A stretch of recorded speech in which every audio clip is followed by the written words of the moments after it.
স্মার্টফোনটাতে মাঝে মধ্যে একটা প্রবলেম ফেস হয়, সেটা হচ্ছে অতিরিক্ত গরম হয়ে যাওয়া বা হ্যাং হয়ে যাওয়া। ধরুন আপনার ফোনটা দিয়ে অধিক সময় ধরে গেমস খেলছেন, বা আপনার ফোনের ব্যাকগ্রাউন্ডে অনেকগুলো অ্যাপস রানিং রয়েছে, অথবা আপনি র্যাম ক্লিন করেননি, যার কারণে কিন্তু আপনার ফোনের প্রসেসর অনেক বিজি থাকে। আর প্রসেসর যত বিজি থাকবে ফোনটা কিন্তু তত গরম হতে থাকবে। আর ফোনটা যদি অধিক গরম হয় সেক্ষেত্রে কিন্তু ফোনের পারফরমেন্স ড্রপ করে, কোনো অপশন কাজ করে না, as a result phone hack. আর এই ফোনটা অতিরিক্ত গরম হওয়া বা হ্যাকড হওয়ার হাত থেকে কীভাবে আমরা আমাদের ফোনটাকে সেভ রাখতে পারি, এই বিষয় নিয়ে আলোচনা করব আজকের এই ছোট্ট ভিডিওতে। সো ভিডিওটা দেখতে থাকুন। হ্যালো ভিউয়ার্স, আসসালামু আলাইকুম, this is Kamrul and welcome to my channel. Okay, এখন দেখাবো ফোনে কিছু সেটিংস চেঞ্জ করলে কিন্তু আপনার ফোনটা গরম হবে না বা হ্যাং করবে না, এবং পরে বুঝিয়ে দেবো কীভাবে আপনার ফোনটা ব্যবহার করলেও কিন্তু আপনি ফোনটাকে হ্যাক থেকে রক্ষা করতে পারবেন। সো আমরা প্রথমে দেখিয়ে দেবো কিছু সেটিংস চেঞ্জ করা, আর যার কারণে কিন্তু আমাদের চলে যেতে হবে আমাদের ফোনে যে সেটিংস রয়েছে, জাস্ট সেটিংসে। প্রথমে আমরা আমাদের ফোন থেকে সেটিংস অপশনটা ওপেন করে নেব। সেটিংসটা ওপেন করার পর এখানে কিন্তু আমরা দেখতে পারবো ডেভেলপার অপশন। আপনি যদি প্রথমবারের মতো ডেভেলপার অপশনটা খুঁজতে চাচ্ছেন তাহলে কিন্তু আপনি ডেভেলপার অপশন খুঁজে পাবেন না, এটা কিন্তু হাইড অবস্থায় থাকে। আর এটা আপনাকে শো করতে হলে আপনাকে চলে যেতে হবে আপনার ফোনে যে অ্যাবাউট অপশন রয়েছে, জাস্ট অ্যাবাউটে।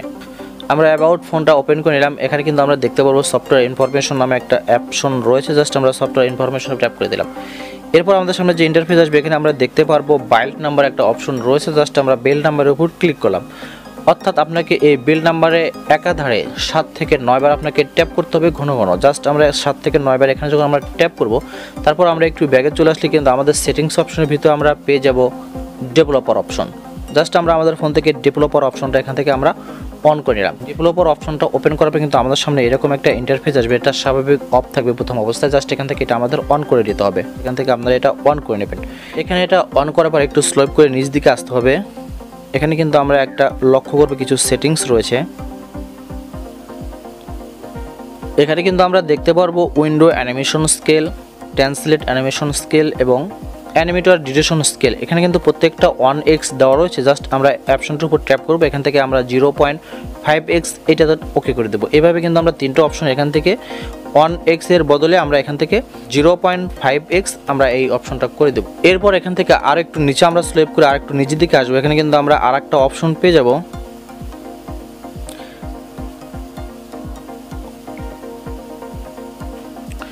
এখানে দেখতে পাচ্ছেন লিমিট ব্যাকগ্রাউন্ড প্রসেস। জাস্ট আমরা লিমিট ব্যাকগ্রাউন্ড প্রসেসের উপর ট্যাপ করবো, তাহলে আমাদের সামনে এরকম একটা ইন্টারফেস আসবে। এখানে কিন্তু দেওয়া থাকবে স্ট্যান্ডার্ড লিমিট, এরপরে কিন্তু রয়েছে no background process, almost 1 process, 2 process, 3 process এবং 4 প্রসেস রয়েছে। এই অপশনটার যে কাজটা হচ্ছে, আপনার ফোনের ব্যাকগ্রাউন্ডে অনেক অ্যাপস কিন্তু রানিং থাকে। সো এখান থেকে যদি আপনি অলমোস্ট 3 প্রসেস করে রাখেন তাহলে কিন্তু আপনার ব্যাকগ্রাউন্ডে 3টা অ্যাপসের উপর কোনো অ্যাপস আর রানিং থাকতে পারবে না। সো আপনাকে এটা অবশ্যই করে নিতে হবে, কারণ আপনাকে কিন্তু আপনার র্যাম ক্লিন কথা মনে থাকে না। সেক্ষেত্রে কিন্তু আপনার ব্যাকগ্রাউন্ডে অনেক অ্যাপস কাজ করে, সেক্ষেত্রে ফোনটা গরম হয়ে যায়, ব্যাটারির পারফরমেন্স ড্যামেজ করে এবং ফোনটা হ্যাং করে। সো এখান থেকে কিন্তু আপনি অবশ্যই অলমোস্ট 3 প্রসেস এই অপশনটা এখান থেকে অন করে রাখবেন। এরপরে যে আমরা আরেকটা সেটিংস দেখাতে পারি তার জন্য কিন্তু চলে যাবো আমাদের ফোনে আবার সেটিংসে। এখান থেকে কিন্তু চলে যাব আমরা লোকেশন সেটিংস।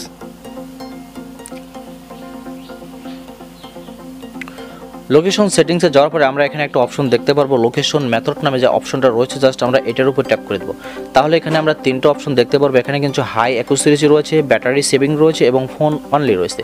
এখানে কিন্তু স্বাভাবিক প্রত্যেকটা ফোনে হাই অ্যাকুরেসি দেওয়াই থাকে। এখান থেকে জাস্ট আমরা ব্যাটারি সেভের উপর আমরা এটা ক্লিক করে রাখবো, অর্থাৎ ব্যাটারি সেভার অপশনটা আমরা অন করে রাখবো। এরপর আমরা যে কাজটা করব, ইমপ্রুভ অ্যাকুরেসির অপশনের উপর ট্যাপ করবো। এখানে আমরা 2টা অপশন দেখতে পারবো, ওয়াইফাই স্ক্যানিং এবং ব্লুটুথ স্ক্যানিং। 2টা অপশনে অলমোস্ট এখানে অনে থাকে। জাস্ট এখান থেকে 2টা অপশনে আমরা অফ করে দেবো। আর এটা জেনে রাখা ভালো, এটা অফ মানে এই নয় যে আপনার ব্লুটুথ অফ হয়ে যাবে বা ওয়াইফাই অফ হয়ে যাবে।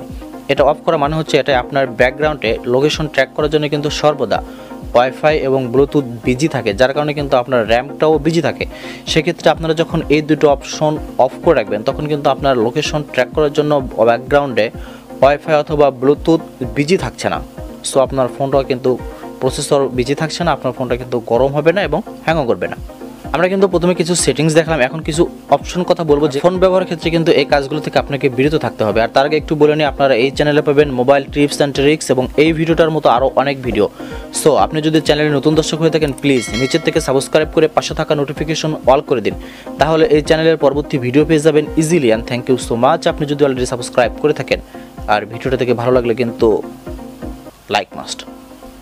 এখন মোবাইল চালানোর ক্ষেত্রে আপনাকে যে বিষয়গুলো খেয়াল রাখতে হবে, প্রথমে যেটা বলবো আপনার ফোনের ব্রাইটনেস। এখনকার প্রায় প্রত্যেকটা স্মার্টফোনে কিন্তু 5 ইঞ্চি 6 ইঞ্চির উপরে ডিসপ্লে হয়ে থাকে, যার কারণে ফোনের ব্রাইটনেস যদি বেশি দেওয়া থাকে সেক্ষেত্রে কিন্তু আপনার ফোনের ডিসপ্লেটা গরম হবে, অর্থাৎ ব্রাইটনেস যত বেশি থাকবে ফোনটা তত বেশি গরম হবে। আর ফোনের ডিসপ্লের নিচে কিন্তু রয়েছে হার্ডওয়্যার, যার কারণে কিন্তু আপনার ফোনের ডিসপ্লে গরম হলে সেই ক্ষেত্রে কিন্তু হার্ডওয়্যারও গরম হওয়ার সম্ভাবনা থাকে। সো আপনি ফোনটা ব্যবহার করার ক্ষেত্রে অবশ্যই আপনাকে এটা খেয়াল রাখতে হবে, আপনি যত সম্ভব ব্রাইটনেসটা কম দিয়ে ব্যবহার করবেন। আর সবচেয়ে বেটার হয় আপনি যখন অটো ব্যবহার করবেন। আর সবচেয়ে গুরুত্বপূর্ণ যে বিষয়টা বলবো সেটা হচ্ছে ফোনের নেটওয়ার্ক। আপনি যে লোকেশনে রয়েছেন সেই জায়গায় যদি আপনার ফোনের নেটওয়ার্ক কম থাকে, 1 দাগ কিংবা 2 দাগ, আর সেক্ষেত্রে যদি আপনি গেমস খেলেন অর্থাৎ অনলাইন গেমস, অথবা আপনি কোনো কিছু ডাউনলোড করছেন, সেক্ষেত্রে যে কাজটা হবে কিন্তু আপনার ফোনের যে প্রসেসর রয়েছে নেটওয়ার্ক ইনপুট করার জন্য টাওয়ার থেকে যে সিগন্যালটা আসে এটার জন্য কিন্তু ভিতরে একটা এন্টিনা রয়েছে। আপনার ফোনে যখন নেটওয়ার্ক কম থাকবে সেই ক্ষেত্রে যখন আপনি অনলাইন গেমস খেলবেন বা ডাউনলোড করবেন তখন নেটওয়ার্ক কম থাকার কারণে 3G কিংবা 4G নেটওয়ার্ক যেটাই বলুন না কেন, প্রসেসর কিন্তু নেটওয়ার্ক কালেক্ট করার জন্য ব্যস্ত থাকবে, যে কারণে কিন্তু আপনার ফোনটা অতিরিক্ত গরম হবে এবং হ্যাং হবে।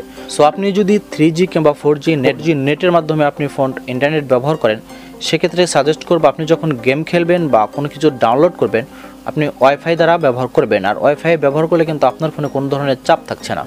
সো আপনি যদি ফোনটা গরম হওয়ার হাত থেকে বাঁচাতে চান তাহলে অবশ্যই আপনাকে এই সেটিংসগুলো চেঞ্জ করতে হবে এবং এই নিয়ম মেনে কিন্তু আপনাকে ফোনটা ব্যবহার করতে হবে। আর সব শেষে যে সাজেস্টটা করবো, অবশ্যই আপনি আপনার ফোনটাকে অতিরিক্ত বোঝা বহন করাবেন না।